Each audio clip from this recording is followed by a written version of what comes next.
I think collaboration is key, right? And I think there's two ways that we can look at this, when you talk about allies as well.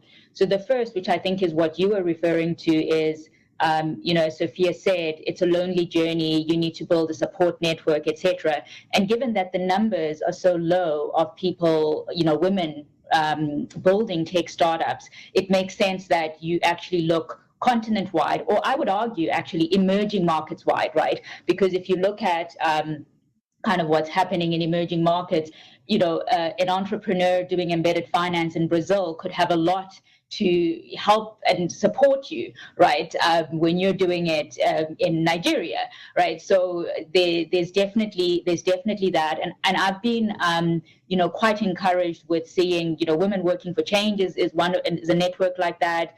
In the previous panel, someone mentioned Boardroom Africa and so on. So I think those types of organizations help at least start the conversation.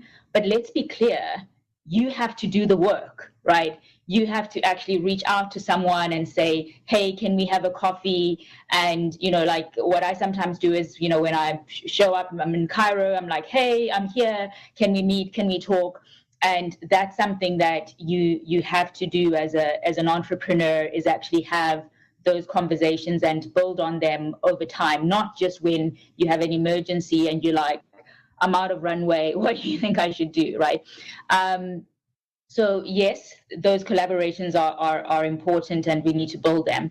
But I think that building allies also is across gender lines, right?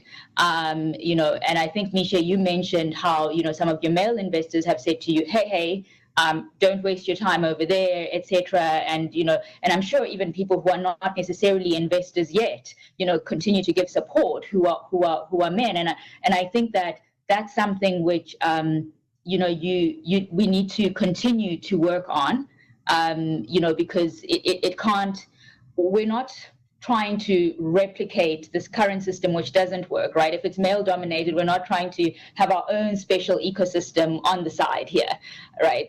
We all need to coexist. So I think that, that collaboration also needs to happen, because when we talk about biases, one of the ways in which you fight bias is by showing evidence to the contrary. So the more that,